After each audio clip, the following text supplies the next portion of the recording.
우리 다 같이 자리에서 일어나서 임례송 드리면서 예배를 시작하도록 하겠습니다.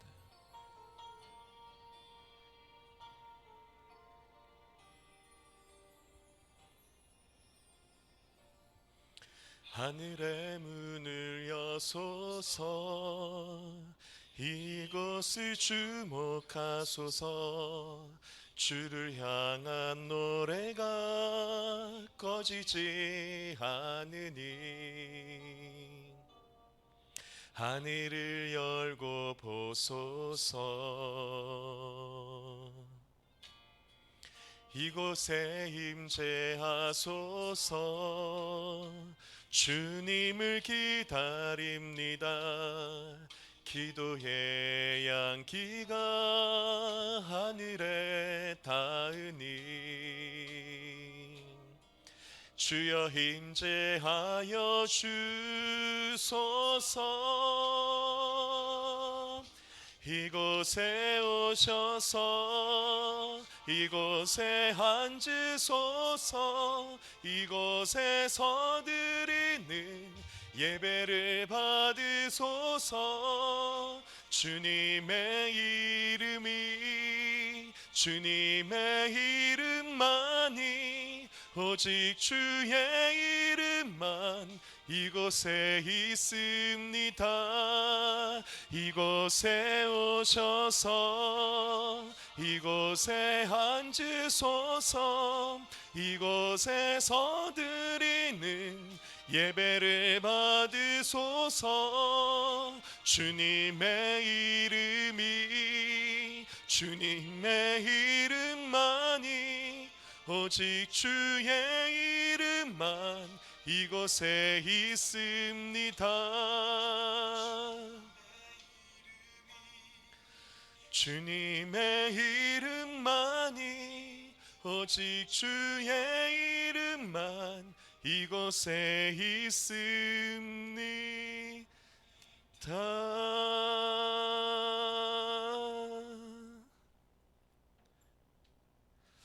아멘.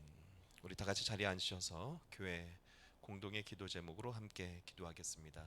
우리 1번부터 5번까지의 기도 제목을 크게 읽은 후에 함께 합심하여서 기도하겠습니다.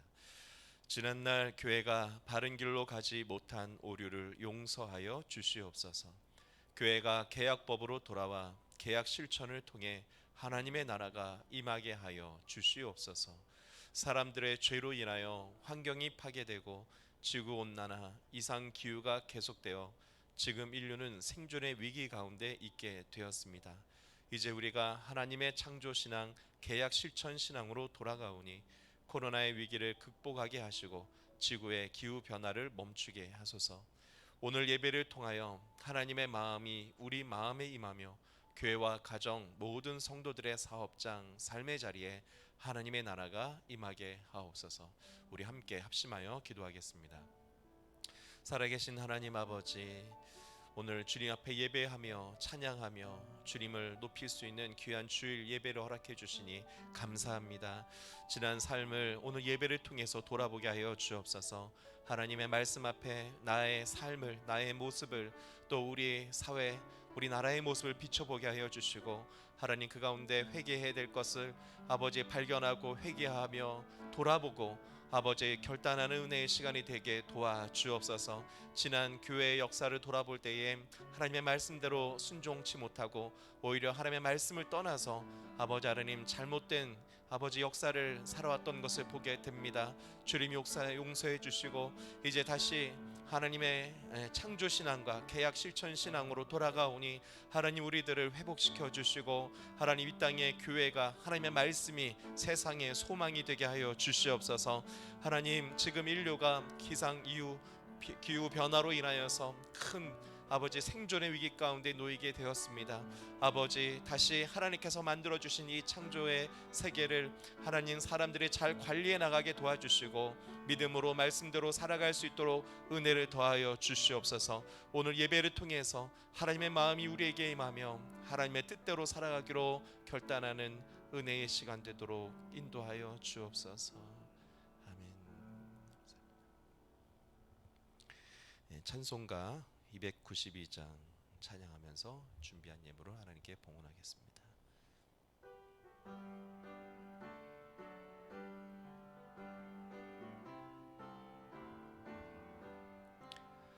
주 없이 살 수 없네 죄인의 구주여, 그 귀한 법의 피로 날 구속하소서.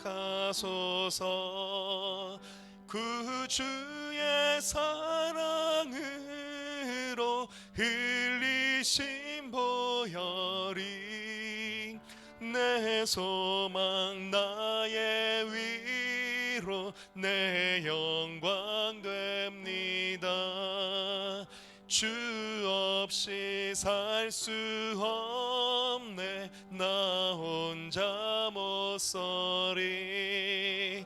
힘없고 부족하며 지혜도 없도다. 내 주는 나의 생명 또 나의 힘이라. 주님을 의지하여 지혜를 얻으리. 주 없이 살 수 없네 내 주는 아신다.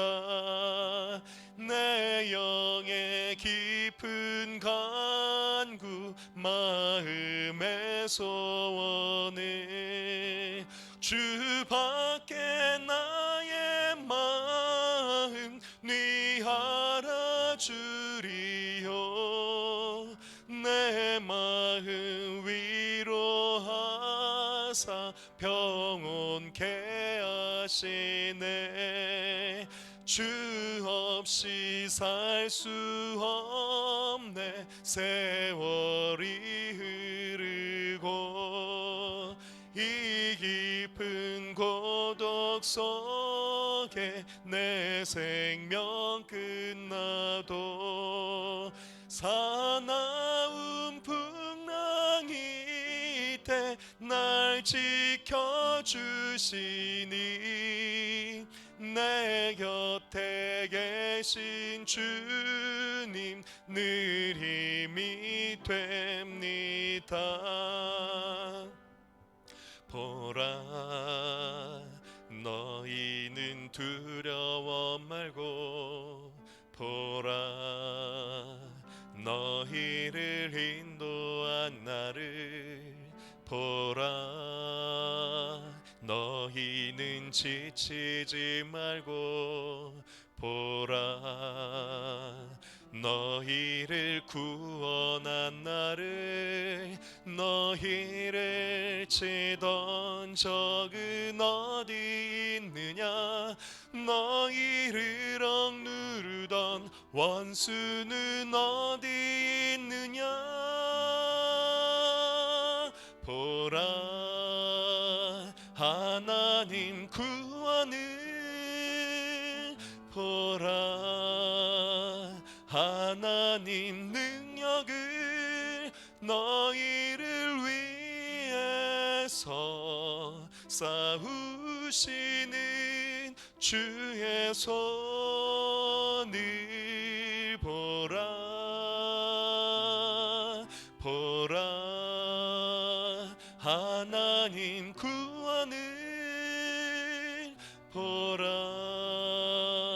하나님 능력을 너희를 위해서 싸우시는 주의 손을 보라. 아멘. 우리 한번 기도하겠습니다. 살아계신 하나님, 오늘도 하나님의 살아계심을 또 하나님이 내 안에서 또 나의 삶을 주관해 주시고 내 마음과 생각을 다스려 주시는, 지배해 주시는, 또 나에게 말씀해 주시는 그 은혜를 경험하기를 원합니다. 하나님을 찾고 또 하나님을 사모하기에 오늘 예배의 자리에 나왔습니다. 주님께서 사모하는 모든 자들에게 임재하여 주시옵소서. 마음 깊은 곳에 아버지 저 깊은 속에까지 주님의 성령으로 가득가득 채워주셔서 아버지 우리 속에는 여전히 이 세상에 대한 욕심도 또 탐심도 아버지 하나님 쾌락에 대한 욕망도 많습니다. 그러나 이 시간 성령으로 가득 채워지게 도와주시고 악한 것들은 육신의 소욕과 정욕들은 주님의 보혈로 씻어주시고 우리의 마음과 생각이 새로워지게 하여 주시옵소서.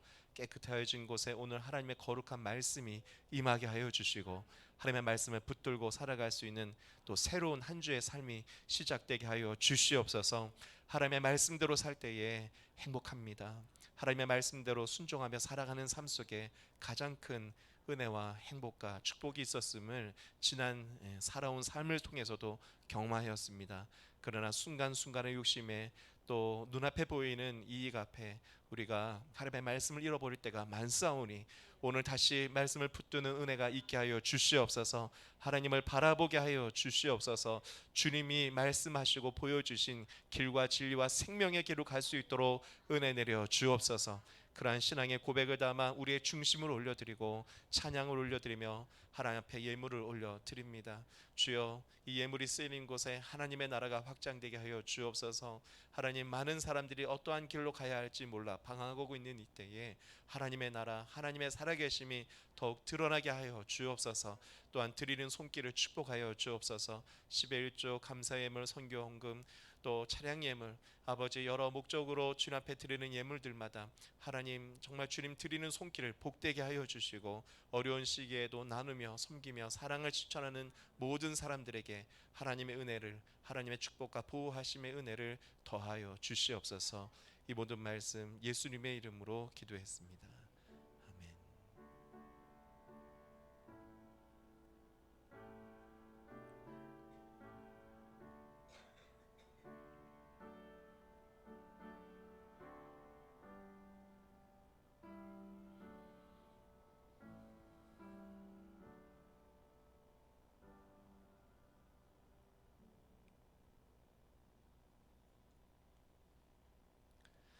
오늘 예배강에 나오신 여러분들을 주님의 이름으로 환영합니다. 우리 앞뒤 좌우로 인사하겠습니다. 사랑합니다. 축복합니다. 건강하세요. 네, 감사합니다. 네, 우리 교회 비전은 복된 사람, 거룩한 문화입니다. 교회 비전에 힘써 참여해 주시기를 부탁합니다. 교회 비전을 이루기 위해서 우리 교회에서 정한 계약 공동체 실천 사항을 자주 읽어봐 주시고 또 기도해 주시고 기도하면 되어집니다. 여러분 내가 할 수 있는 작은 부분에서 실천을 해주시기를 부탁드립니다. 다음 주일날 11시 예배를 마치고 이 자리에서 바로 해야 될 것 같습니다. 우리 기관장 회의를 잠깐 하고 가도록 하겠습니다. 지금 어제부로 사회적 거리두기 2단계가 전국으로 확대됐습니다. 그래서 우리 청주 지역도 기존의 생활 방역 체계에서 이제 사회적 거리두기 2단계로 바뀌게 되었죠. 그래서 우리 교회도 좀 형태를 달리하게 됐습니다. 성김위원회 분들과 어제 함께 논의한 결과 정부 방역 지침을 우리 교회가 잘 지키고 또 교회가 지금 이러한 바이러스 전파에 좀 온상으로 지목이 되고 좀 주목을 받고 있는 상황이기 때문에 이러한 부분에 있어서 좀 더 적극적으로 우리는 방역 수칙을 지키는 모습을 갖는 것이 더 좋겠다라는 의견이 모아졌습니다. 그래서 원칙은 교회에서는 이제 성도 사역자와 또 교회 예배를 준비해 주시는 스태프분들이 이제 예배를 준비해서 촬영을 하고 그것으로 온라인 예배를 영상을 송출합니다. 그러면 성도님들은 온라인 예배로 하는 것을 원칙으로 하겠습니다. 그러나 이 원칙 아래에서 또 교회 예배 준비를 위해서 여러분들이 필요합니다. 함께 오시는 분들 정부에서는 20명 이하의 스텝 또 50명 내외의 50명 안에 그 한 공간에서 예배까지를 허용하고 있습니다. 그래서 사회적 거리두기를 하면서 방역 지침을 지키면서 예배를 해야 되니까요. 현장에서 예배하시는 분들은 방역 수칙을 어느 때보다도 철저하게 좀 잘 지켜주시길 바라고 또 영상으로 예배하시는 분들도 하나님 앞에 예배를 온전히 드릴 수 있도록 마음을 쏟아주시기 바랍니다. 그래서 9시 예배를 촬영해서 제가 한 10시 한 40분쯤에 이제 그 유튜브 영상 링크를 보내드리게 됩니다. 그래서 11시나 또는 정한 시간에 가족들이 함께 그 촬영된 일부 예배 영상을 보시고 예배를 하셔도 되고요. 또는 밴드에 들어오시면은 11시부터 2부 예배가 라이브로 중계가 됩니다. 그래서 현장 예배를 보시기 원하는 분은 라이브 밴드 라이브 방송으로 11시부터 영상 송출은 대략 10시 50분부터 되게 됩니다. 그때부터 보시면 되겠습니다. 네, 각 가정에서 영상으로 예배하실 때에는 적어도 10분 전에 가족들이 모이셔서 성경과 찬송을 준비해 주시고 기도로 예배를 준비해 주시기를 바랍니다.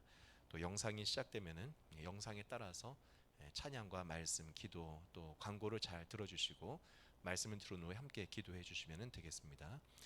드려진 헌금은 온라인으로 입금해 주시면 되겠습니다. 광고에 보이시는 교회 계좌로 헌금을 입금하시면 되겠습니다. 또 교회 현장 예배 안내를 드립니다. 어, 아까 말씀드린 대로 방역 수칙을 잘 지켜서 예배를 해야겠고요. 밀접 접촉을 이제 피해야 되는 것이 이제 핵심입니다. 그러다 보니까 이번 주에 한해서 좀 차량 운행을 그래서 하지 않았습니다. 이번 이 차량 운행에 대해서 그렇게 결정된 것에 좀 양해를 부탁드리고요. 제가 이제 새벽 예배에 대해서 그래서 고민을 했어요. 그래서 일단은 이번 주에 한해서 새벽 예배를 제가 영상으로 중계하도록 하겠습니다. 5시 20분부터 제가 방법은 조금 더 생각을 해보고 말씀드릴 텐데 일단은 고민이 좀 돼요. 왜냐하면은 5시 20분 그 시간이 어떤 분은 또 일을 하시고 아주 잠을 주무셔야 되는 시간인데 이 카톡이라든지 밴드에서 알람이 울리면 저는 좋은 이 소리는 안 되겠다라는 생각이 듭니다. 그래서 저에게 신청해 주시길 바랍니다. 새벽 예배 영상을 저에게도 중계를 보내주세요라고 하는 분에 한해서 제가 카톡으로 그 중계되는 그 영상 주소를 보내드려서 좀 이렇게 볼 수 있도록 해드리겠습니다. 그래서 이게 좀 정착이 되면은 이렇게 자연스럽게 지금 이제 가장 좋은 것은 사실 유튜브 중계, 유튜브 라이브 방송을 보는 게 가장 좋습니다. 그런데 여기까지 찾아오시는 게 좀 힘들니까 이 카톡을 통해서 찾아오게 해드려야 될 것 같은데 그래서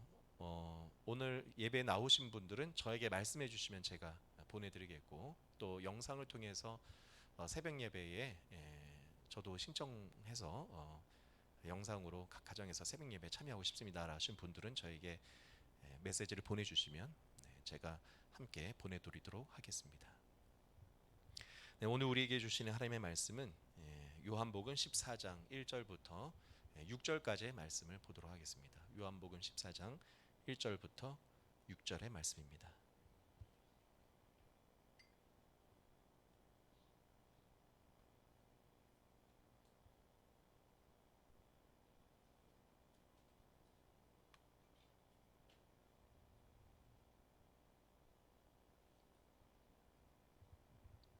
네, 요한복음 14장 1절부터 6절까지의 말씀.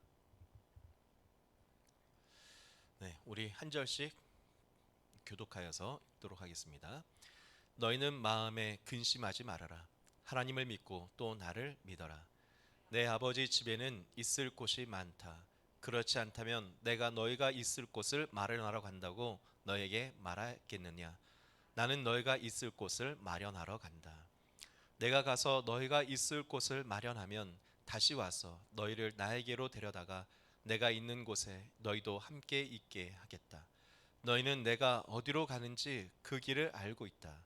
도마가 예수께 말하였다. 주님, 우리는 주님께서 어디로 가시는지도 모르는데 어떻게 그 길을 알겠습니까? 예수께서 그에게 말씀하셨다. 나는 길이요 진리요 생명이다.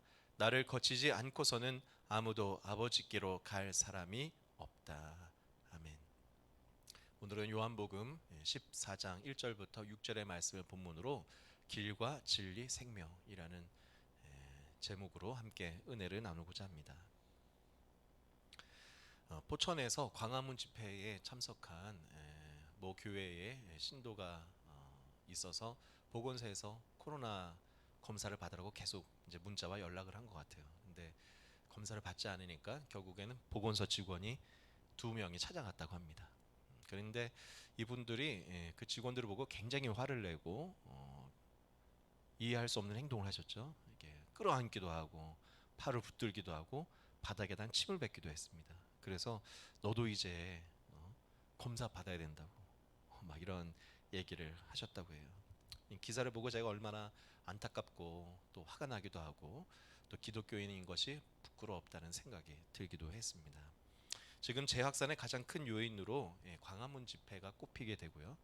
또 그 집회가 어디서 주도했냐? 지금 뭐 여러 가지 뭐 말들이 많지만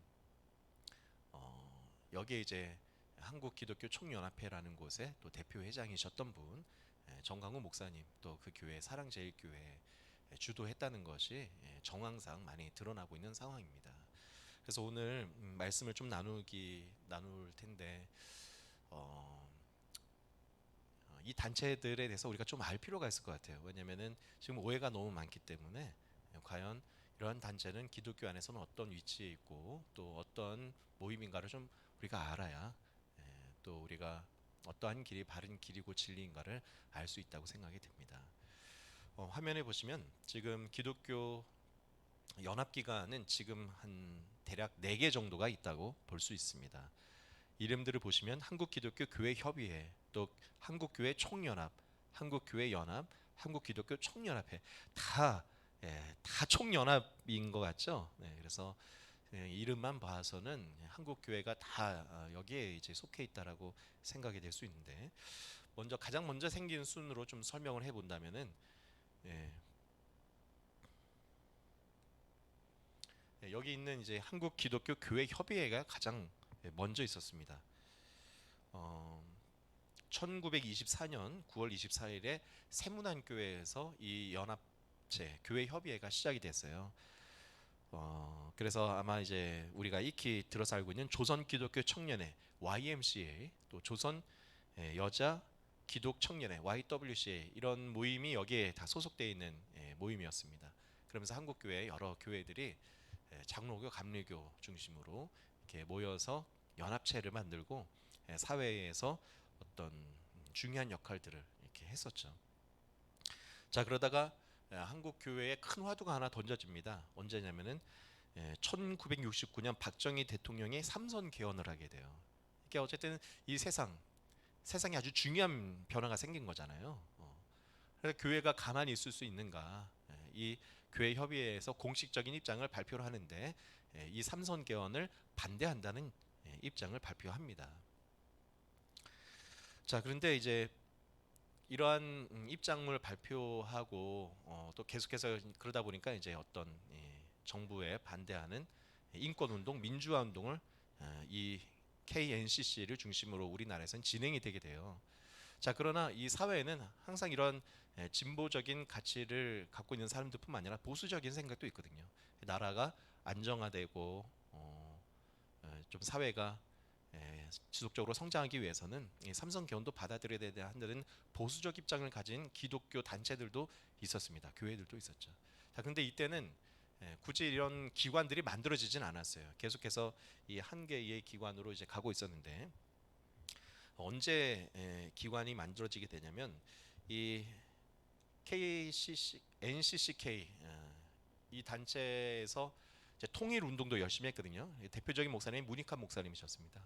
아마 기억하실지 모르겠는데 북한에도 가서 김일성 주석도 만났던 적이 있고 그러다가 1989년에 인천에서 문익환 목사의 방북을 계기로 인천에서 통일 선언을 준비를 해요.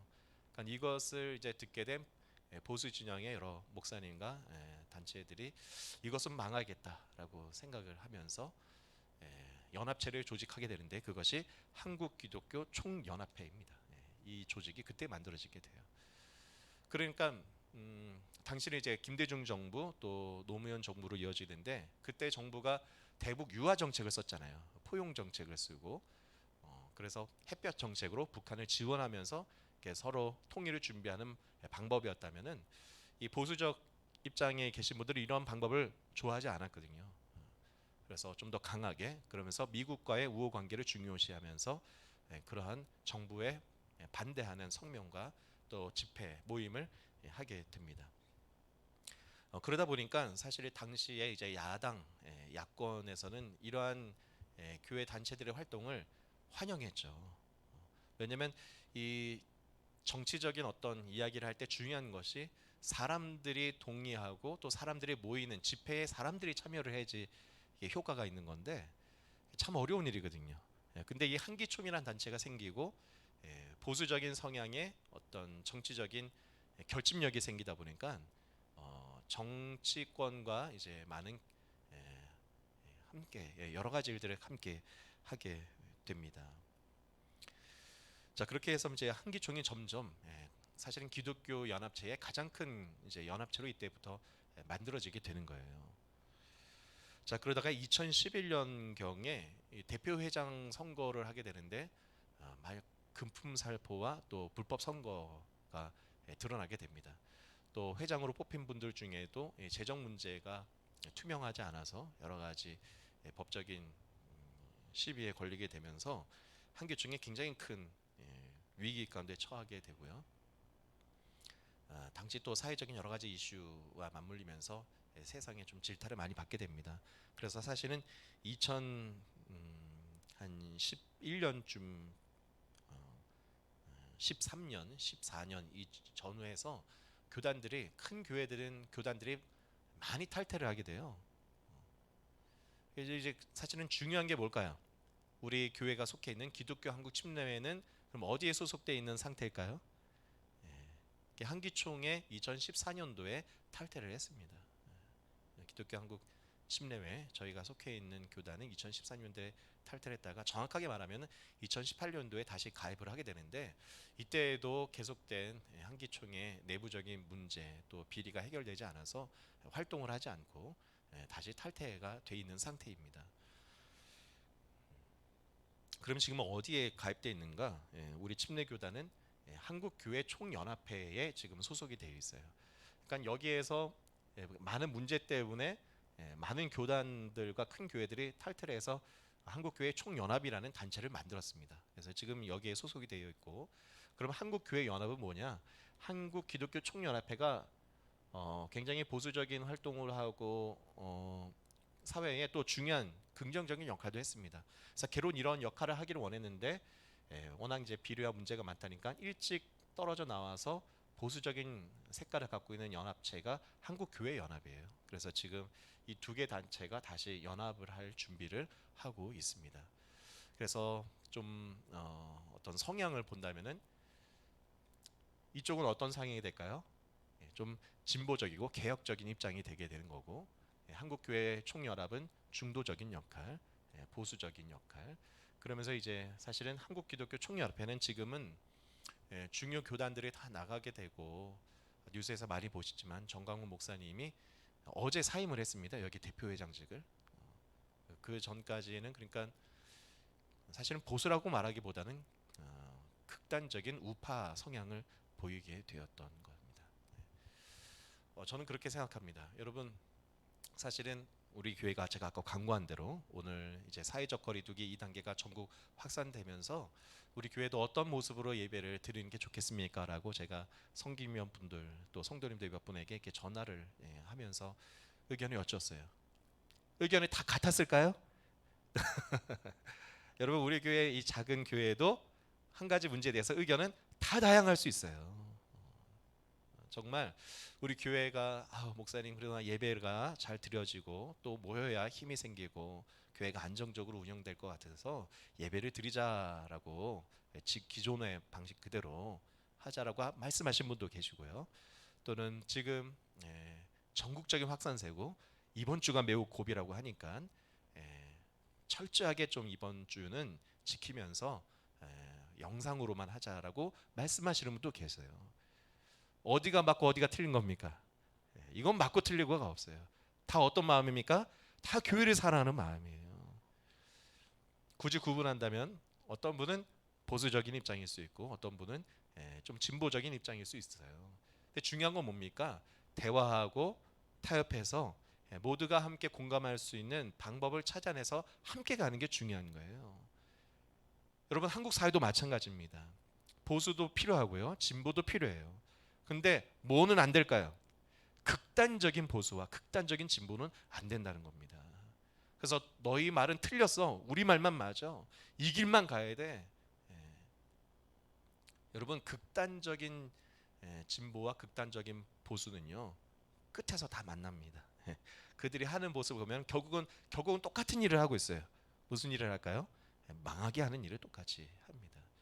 결국에 가장 안 좋은 자리에 가면은 그 극단적인 사람들이 다 있게 되는 것을 보게 돼요. 여러분, 우리는 저는 우리나라 역사를 보아도요. 전번에 우리 작년에 3.1운동 100주년을 기념해서 우리가 예배 시간에 역사에 대해서도 한번 훑어본 적이 있는데 우리 한나라 한민족은 엄청난 영향을 갖고 있는 민족입니다. 뛰어난 문화적 정통과 역사. 그런데 한 가지 아주 중요한 결점이 있어요. 뭡니까? 분열이라는 거예요. 분열. 편가르기. 그리고 내가 못 되면 너도 못 되라는 식으로. 우리나라 역사에 보면은 뭐 당파 싸움이 끊이지 않았고요. 결국은 이 싸움 때문에 나라가 망한 것을 보게 됩니다. 여러분, 우리가 진영 논리에 갇혀서 너희 편 내 편 나누지 마시길 바랍니다. 보수적인 생각도 또 다 필요한 거예요. 진보적인 생각도 서로의 생각을 들으려고 하는 자세가 중요하고요. 그 속에서 우리는 뭘 찾아야 될까요? 여러분 하나님이 말씀하시는 길과 진리와 생명을 찾으시길 축복합니다. 그러니까 진리를 찾아서 우리가 자꾸 가려고 해야지 내 편, 내 길을 가려고 하면 안 된다는 거예요. 자, 근데 문제는 또 어디 있습니까? 아마 기독교 이런 단체들 다 가보면 다 뭐라고 해요? 다 예수님이 우리 편이라고 하고 우리는 다 말씀대로 한다는 게 문제라는 거예요. 여러분 그러니 하나님의 말씀을 잘 들으시고 맹신하지 마시길 바랍니다. 맹신하면은 극단적인 사람이 될 수 있는 거예요.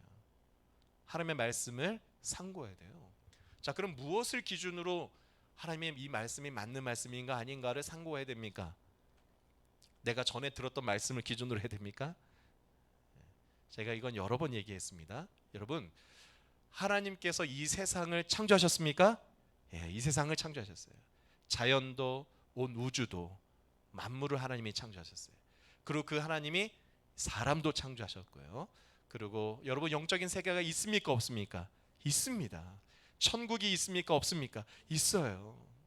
그렇다면 하나님께서 한 분이신 하나님께서 영적인 세계도 또 자연계도 인간도 우주도 만드셨다면 이 모든 것이 한 분이신 하나님의 한 분의 원리 그대로 움직이고 있다는 것을 믿으시길 축복합니다. 이게 기준이 되는 거예요. 여러분 영적인 것이라고 해서 영적인 원리라고 해서 우리가 이 세상에서 전혀 발견하지 못한 신비한 것만 있겠습니까? 그렇지 않다는 거예요. 우리가 자연 속에서 발견하는 우리의 삶 속에서 경험하고 있는 모든 원리들도 영적인 원리들 속에 그대로 담겨 있는 거고요.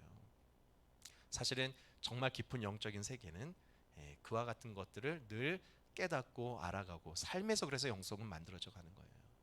여러분 우리가 살아가는 상식과 자연의 원리와 이치 속에서 오늘 말씀을 또 들으면서 이 말씀이 과연 그러한 원리와 이치와 상식에 부합하고 맞는지 그거를 묵상해보고 상고하는 거예요. 근데 지금 이단이나 잘못된 극단주의적인 잘못된 가르침에 넘어가는 것은 이러한 기준을 벗어나서 신비한 것을 추구할 때 그런 문제가 생기고 있는 것이죠. 자, 그런 의미에서 오늘 길과 진리와 생명이신 예수를 붙드시기를 축복합니다. 예수님이 내가 곧 길이요 진리요 생명이라고 하셨어요. 자, 그러면 길과 진리신 또 생명이신 예수님 과연 어떤 분이신가 오늘 말씀을 통해서 알기를 원합니다. 자, 어떤 것이 지금 우리가 가야 할 길인가 또 진리인가 생명인가 그거 알기 위해서 오늘 14장 6절에 나타나 있는 말씀인데 1절부터 좀 보도록 하겠습니다. 1절에 보면은 뭐라고 되어 있습니까? 너희는 마음에 근심하지 말아라. 하나님을 믿고 또 나를 믿어라. 여러분 지금 참 염려가 많고 고민이 많죠? 이 말씀 붙드시길 축복합니다. 근심하지 말아라. 얼마나 필요한 말씀입니까? 2절은 더 위로가 됩니다. 왜입니까? 내 아버지 집에는 있을 곳이 많다. 그렇지 않다면 내가 너희가 있을 곳을 마련하러 간다고 너에게 말하였겠느냐? 나는 너희가 있을 곳을 마련하러 간다. 야, 지금 이 나라 가장 큰 문제가 뭡니까? 지금 집 문제거든요. 집값 문제. 그런데 지금 막 계약 기간 다 끝나가서 어디로 이사해야 되나 고민되는 분이 이 말씀을 큐티 본문을 읽는다면 위로와 격려가 되겠습니까? 안 되겠습니까? 엄청나게 위로가 되고 내가 있을 곳이 많다니까 얼마나 감사합니까? 자, 그런데 그것은 큐티적인 나에게 적용이고 저는 이것도 중요하다고 생각합니다. 이런 말씀을 통독을 통해서 쭉 읽고 또 큐티를 통해서 내 마음에 와닿는 은혜와 감동을 붙드는 것, 여러분 신앙생활에 너무 중요합니다. 그러나 이 시간은 설교 시간이기 때문에 설교는 달라야 하거든요. 설교는 목사의 은혜 받은 얘기만 쭉 하는 시간이 아니라 가장 중요한 것은 설교는 성경이 원래 말하고자 하는 바를 그대로 전해주는 게 설교입니다. 성경의 이 말씀은 몇 년 전의 얘기입니까? 2000년 전에 특별한 상황에서의 말씀이었어요. 그럼 그때에는 이것이 어떤 의미였고 그것을 알아야 오늘 우리 상황에서는 어떤 의미인지를 적용하고 해석할 수 있는 겁니다. 오늘 그것을 우리가 발견해야 되는데요. 자, 그럼 이게 무슨 말씀인가? 이것을 알기 위해서는 14장부터만 봐서는 어렵고요. 13절부터 보아야 합니다. 13장부터 봐야 됩니다. 요한복음 13장 말씀부터 지금 14장이 연결돼서 쭉 흘러가는 흐름에 있는 거예요. 그러면 13장은 무슨 말씀인가? 1절에 보면 이렇게 나옵니다. 유월절 전에 예수께서는 자기가 이 세상을 떠나서 아버지께로 가야 할 때가 된 것을 아시고 세상에 있는 자기의 사람들을 사랑하시되 끝까지 사랑하셨다라고 나옵니다. 자, 그러니까 이게 무슨 말씀이냐면 상황은 마가다락방 최후의 만찬, 마가다락방이 아니라 유월절 만찬의 최후의 예수님 마지막 유월절을 지키시는 다락 자꾸 마가라고 하네요. 그거는 이제 성령 강림 때고 유월절 마지막 만찬의 상황입니다. 그래서 요한복음 13장부터는 다락방 강화 또 다락방 설교라고 해가지고 예수님의 말씀이 요한복음에 굉장히 길게 이렇게 기록이 되어 있어요. 자, 근데 이것을 이제 설교라고도 할 수 있지만 사실은 좀 더 정확하게 표현한다면 1절에 보십시오. 어떤 상황에서의 설교고 말씀인 겁니까? 자기가 이 세상을 떠날 때가 되어서 말씀하신다는 거예요. 떠날 때가 되어서 사랑을 표현한다는 얘기입니다. 여러분 이걸 뭐라고 얘기합니까? 유언이라고 하는 거예요. 그러니까 요한복음 13장부터 이어지는 14장의 말씀도 무슨 말씀이시다? 예수님의 유언의 말씀이라는 것을 우리가 알아야 된다는 겁니다. 자, 예수님께서 이러한 마지막 죽음을 십자가를 앞에 두고 유월절을 지키시는 게 13장부터 상황이고 그 가운데 하시는 말씀이 오늘 우리가 읽은 말씀 14장의 말씀이라는 거예요. 예수님이 유월절을 지키십니다. 그런데 예수님이 지키시는 오늘 본문의 유월절은 좀 특별해요. 원래 유월절 여러분 잘 알지 않습니까? 어디서 시작된 절기입니까? 이스라엘 민족이 400년 동안 종살이 하다가 모세가 출발할 때 출발해야 되는 거예요. 애굽을 탈출하는 절기입니다. 근데 주인들이 애굽 사람들이 그냥 안 보내주잖아요. 노예들을. 그래서 9번의 재앙을 겪었고요. 지금은 10번째 재앙이 임하게 된 상황입니다. 그 10번째 재앙은 모든 것에 처음 난 새끼가 다 죽는다는 거였어요. 장자가 죽는다. 사람도 죽는다는 거예요. 자, 그런데 죽음이 넘어가는 곳이 있다. 어떤 곳이라는 겁니까? 양을 잡아서 그 피를 문에 양 문 설주에다 바르면은 그 집은 죽음이 넘어간다. 그래서 양을 잡아서 피를 문에다 바른 거예요. 그럼 그 고기가 남잖아요. 그걸 뭐 하라고 했습니까? 먹으라고 했습니다. 그래서 그 고기를 먹고 죽음이 넘어가고 그리고 출발 신호가 떨어지면은 너희는 즉각 이제 광야길로 출발하는 거예요. 그게 유월절입니다. 그러니까 유월절 절기 때는 뭘 먹는 게 유대인들의 전통이었을까요? 양고기를 먹는 거예요. 자, 그런데 우리가 사복음서에 보면은 예수님이 고기를 드셨다는 얘기가 없어요.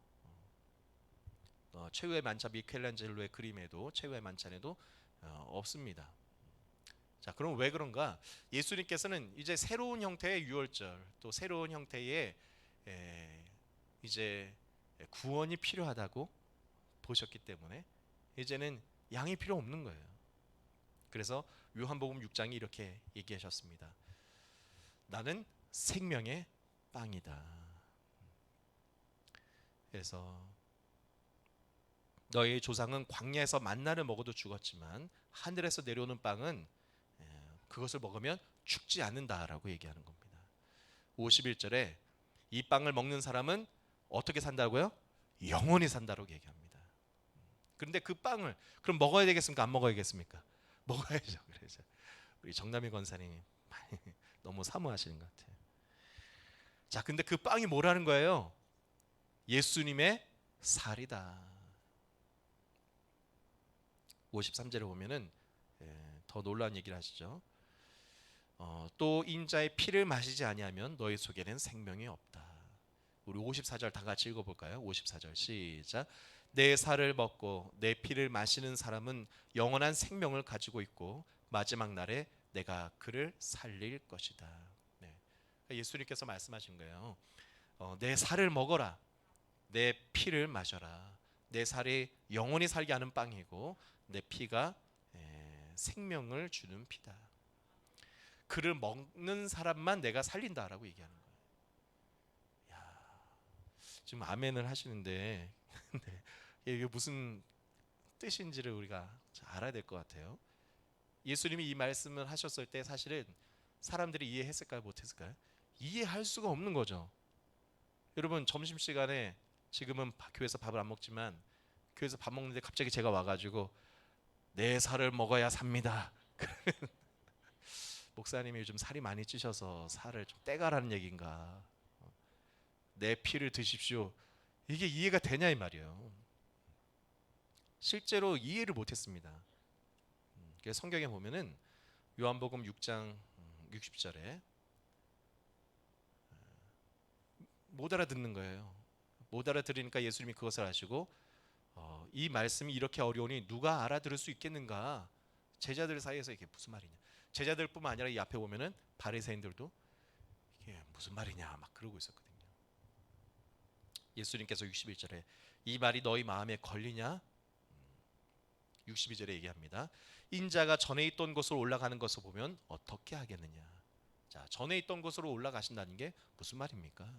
내가 죽을 거다라는 얘기예요. 이런 얘기를 하시니까 제자들이 막 떠나간 거예요. 또 사람들도 떠나갑니다. 왜냐? 예수님이 자기가 죽을 거를 얘기하시는 거예요. 이게 죽을 거. 내 살을 먹어라, 내 피를 받아 먹어라. 여러분 살아 있는데 어떻게 살을 주고 어떻게 피를 줍니까? 죽는다는 얘기예요. 66절에 보면은 이 때문에 제자 가운데 많은 사람이 떠나갔고 더 이상 그와 함께 다니지 않았습니다. 예수께서 12 제자에게 물으셨습니다. 너희도 떠나가려 하느냐? 베드로가 대답하죠. 주님, 우리가 누구에게로 가겠습니까? 선생님께는 영생의 말씀이 있습니다. 안 간다고 하는 거예요. 자, 그런데 예수님은 제자들이 떠날 걸 아셨을까 모르셨을까요? 아신 거예요. 오늘 이제 본문 바로 앞장인 13장 36절, 39절, 38절까지죠. 우리가 본문 14장 1절에 바로 앞단락입니다. 앞단락의 내용은 뭐냐? 시몬 베드로가 예수님께 묻습니다. 주님 어디로 가십니까? 예수께서 대답하셨습니다. 내가 가는 곳에 내가 지금은 따라올 수 없으나 나중에는 따라올 수 있을 것이다. 지금은 못 따라오지만 나중엔 따라올 거야. 베드로가 얘기하죠. 왜 지금 내가 따라갈 수 없습니까? 저는 목숨이라도 바쳐서 따라가겠습니다. 그랬더니 예수님께서 내가 나를 위해서 목숨이라도 바치겠다는 말이냐? 내가 진정으로 너에게 말한다. 닭이 울기 전에 너는 3번 나를 모른다고 할 것이다.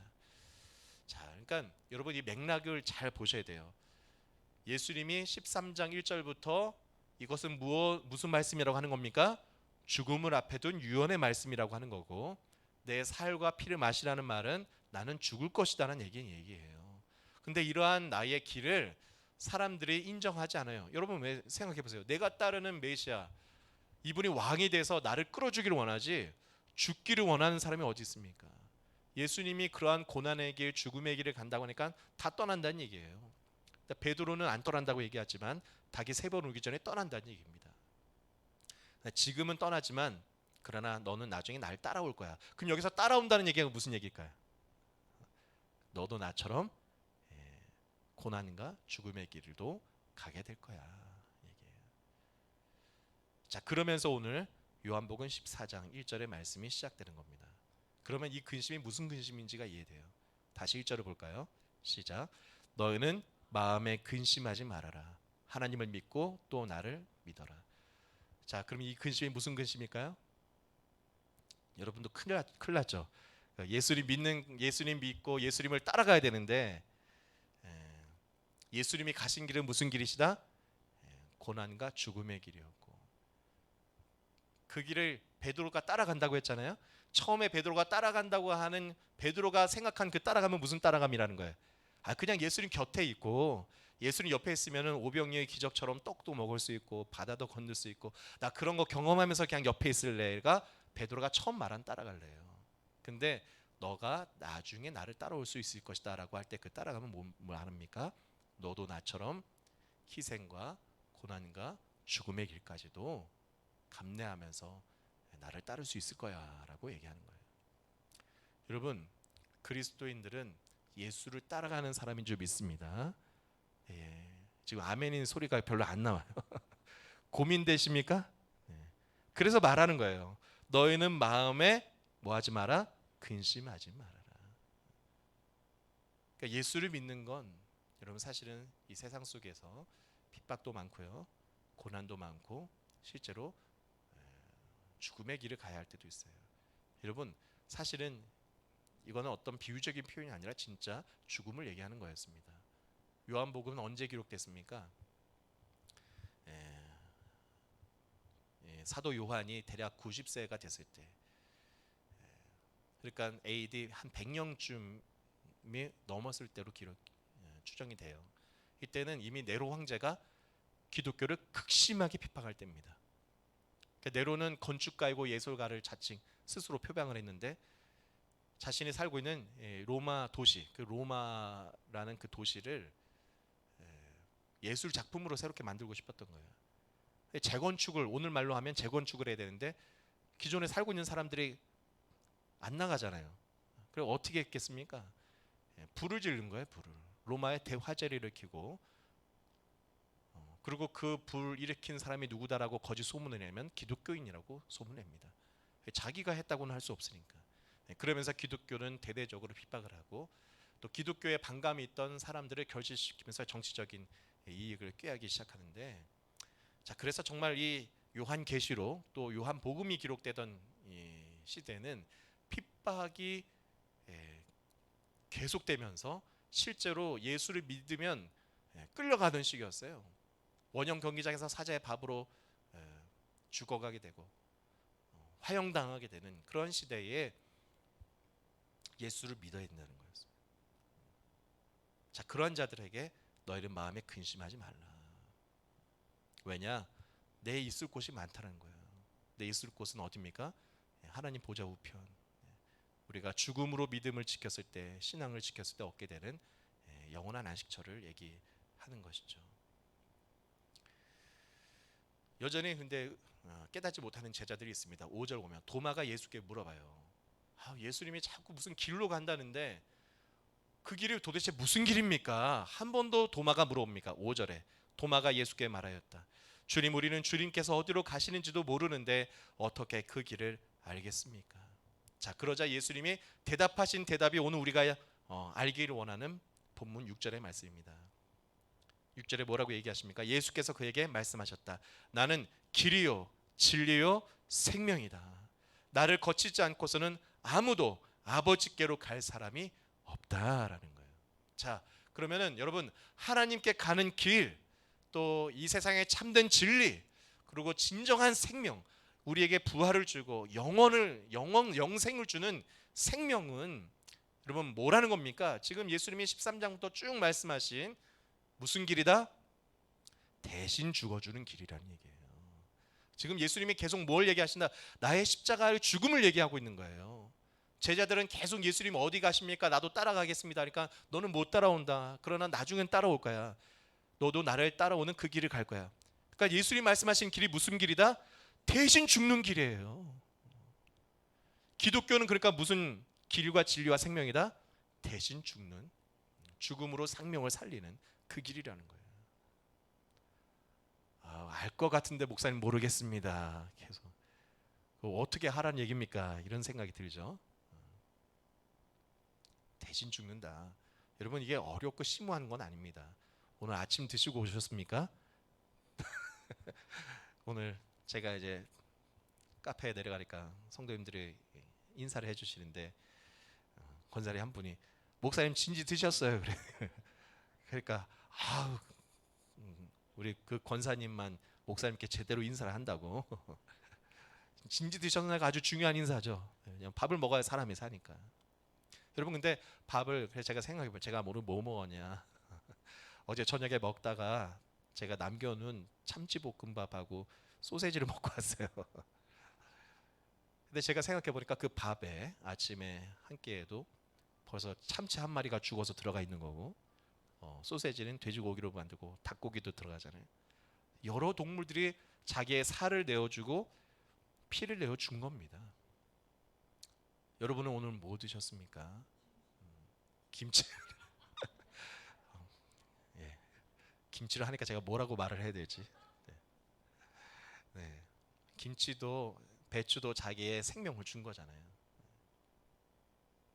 그러니까 사람은 다 어떻게 살아가냐? 사람뿐만 아니라 여러분 모든 생물들이 다 서로에게 자신의 생명을 내어주고 삽니다. 그러니까 먹이 사슬이 존재하는 거예요. 그러면 사자는 뭐 호랑이 이게 최상위 포식자잖아요. 얘네들은 그냥 먹기만 하는 나쁜 놈입니까? 아니에요. 제가 이번에 호랑이를 연구해 보니까 우리나라에도 호랑이가 있을 수 있답니다. 아직 촬영은 안 됐지만 발자국이나 이런 건 발견이 됐대요. 근데 이런 맹수들이 산에 있어야 뭐가 된다? 사슴이라든지 고라니라든지 이런 애들이 긴장하고 산대요. 긴장 안 하고 살면 어떻게 될까요? 얘네들이 살만 찌고 게을러진대요. 뛰지를 않는답니다.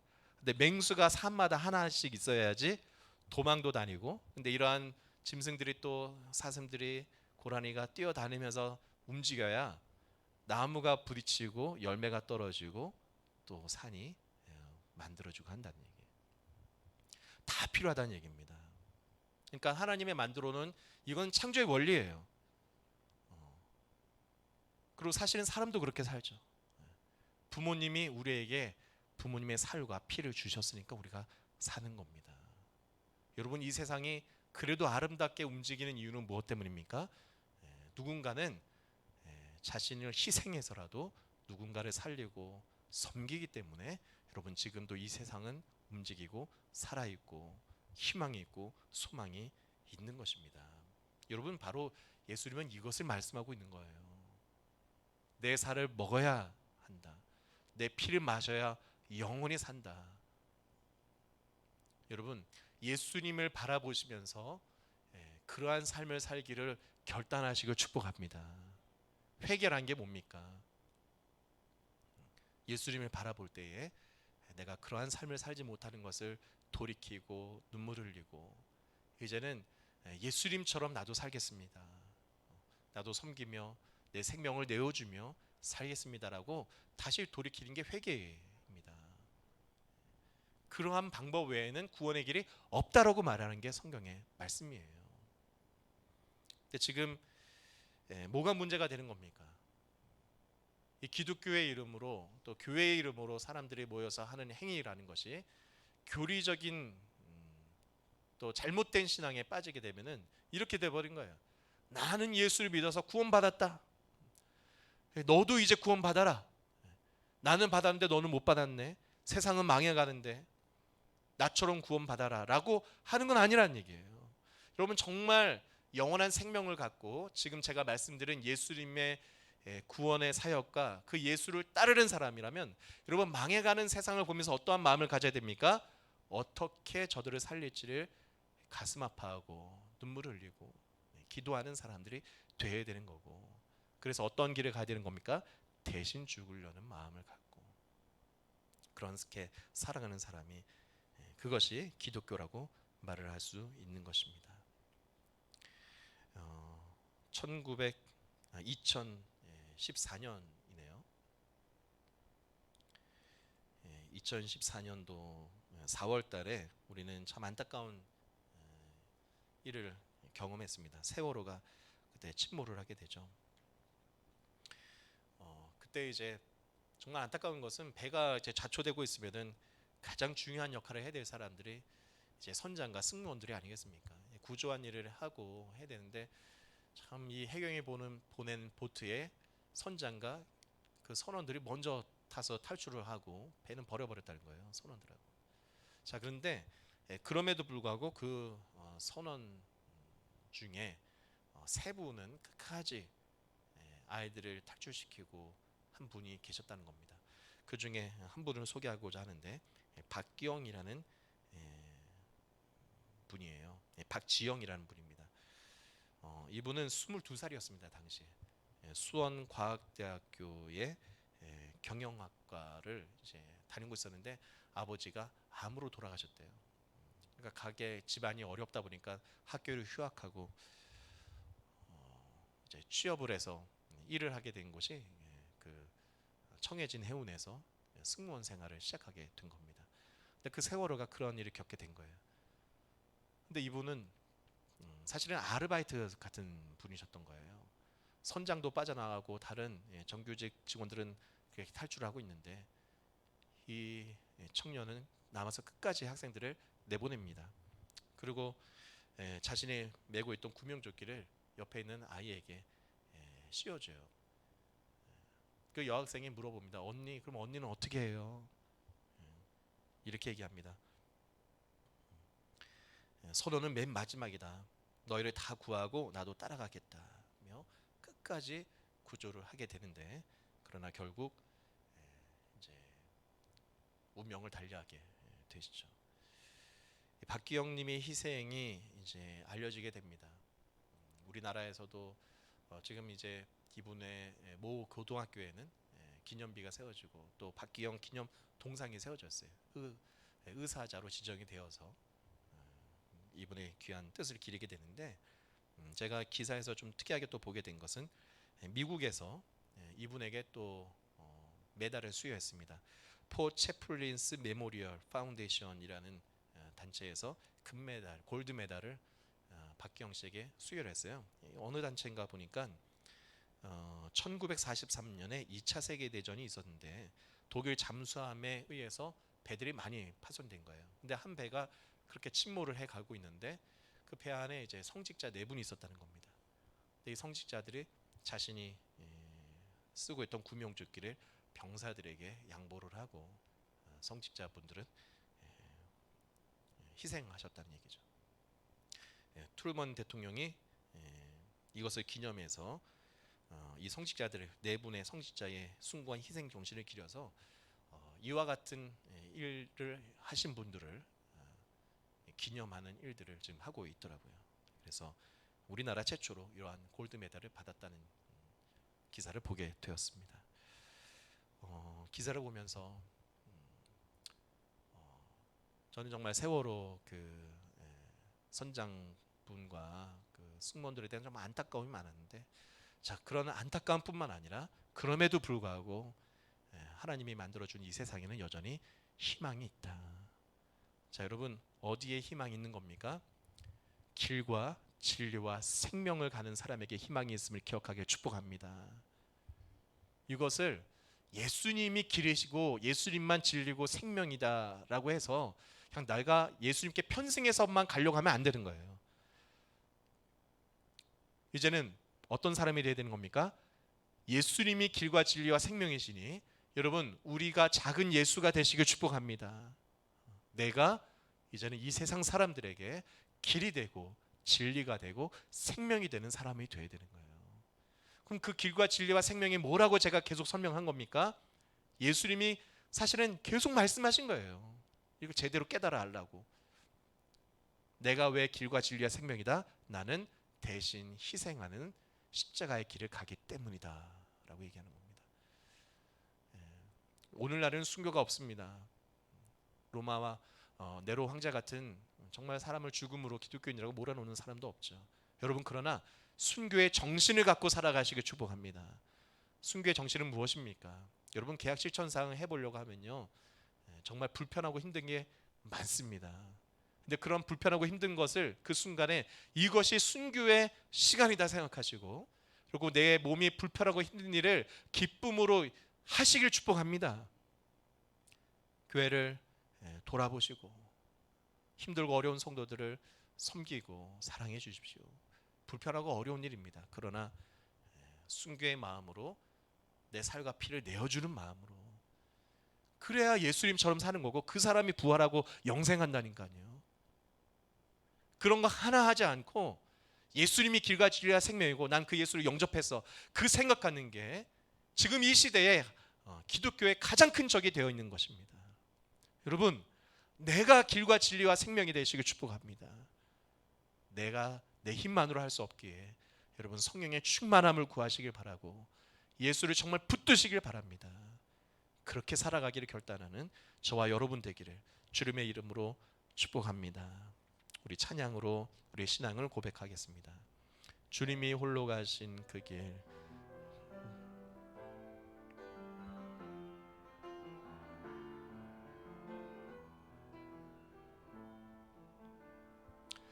주님이 홀로 가신 그 길 나도 따라가오. 모든 물과 피를 흘리신 그 길을 나도 가오. 험한 산도 나는 괜찮소. 바다 끝이라도 나는 괜찮소. 죽어가는 저들을 위해 나를 버리길 바라오. 아버지 나를 보내주오. 나는 날려가겠소. 목숨도 아끼지 않겠소. 나를 보내주오. 세상이 나를 미워해도 나는 사랑하겠소.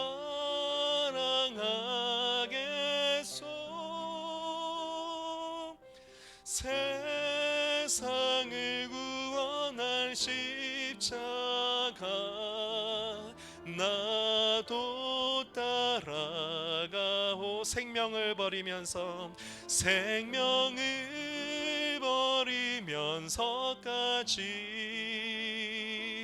나를 사랑한 당신, 이 작은 나를 받아주오. 나도 사랑하오. 아멘. 우리 한번 기도하겠습니다. 네. 목숨을 버리고 어디든 따라가겠습니다. 여러분, 이 각오와 결단 있기를 축복합니다. 네, 그것을 어디 멀리 가서 또 선교 가서만 할 것이 아니라 오늘 기독교에서, 오늘 내 가정에서, 내 교회에서, 내 직장에서 매일매일 해야 될 겁니다. 어떻게 해야 됩니까? 내가 죽어지려고 하는 게 기독교입니다. 내 살을 받아 먹어라, 내 피를 먹어라. 그래야 영생한다. 내가 그를 반드시 살릴 것이다. 여러분, 예수님의 살과 피를 먹은 자는요, 그 사람도 살과 피를 내어주는 사람이 되는 뜻입니다.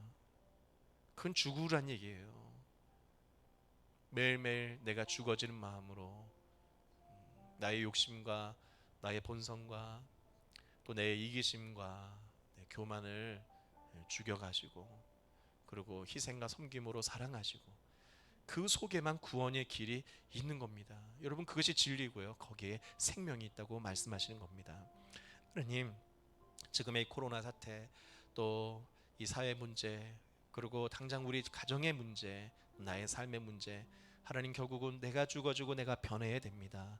주님, 온 세상 만물들이 다 자신의 살과 피를 내어주고 생명이 계속되게 합니다. 나도 그러한 삶을 살게 도와 주옵소서. 우리 다 같이 기도하겠습니다.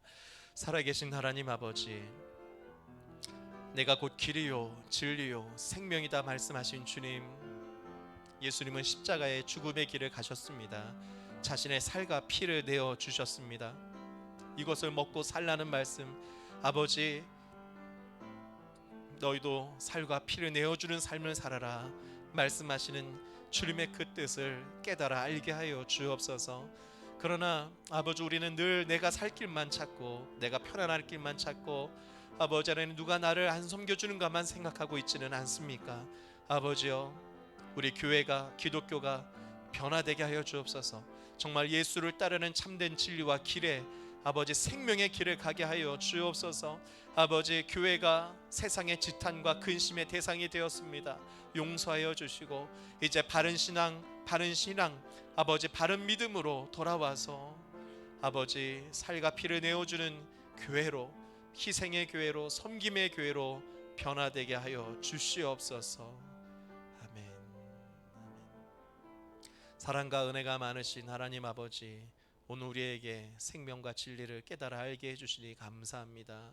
내가 곧 길이요 진리요 생명이다고, 나로 말미암아 하나님께 가라고 예수님이 말씀하셨는데, 하나님, 우리는 그 예수를 교리적으로만, 또 그 예수를 내가 믿으니 나는 이제 구원 받았다고만 생각을 하였지, 내가 생명을 내 주어야 하고 우리도 살과 피를 주어야 한다는 것을 깨닫지 못했습니다. 주여, 지금 교회가, 기독교가 사회의 근심과 염려의 대상이 되고 지탄의 대상이 되었습니다. 용서하여 주시고 이제 바른 신앙과 바른 믿음으로 돌아서서 세상에 참된 길이 되고 진리가 되고 생명이 되게 하여 주시옵소서. 이제는 우리 주 예수 그리스도의 은혜와 하나님 아버지의 무한하신 사랑과 성령님의 내주 축복, 인도하신 은혜가 오늘 말씀을 붙들고 돌아가는 모든 성도들 머리 위에 이제부터 영원까지 함께 있을지어다. 아멘.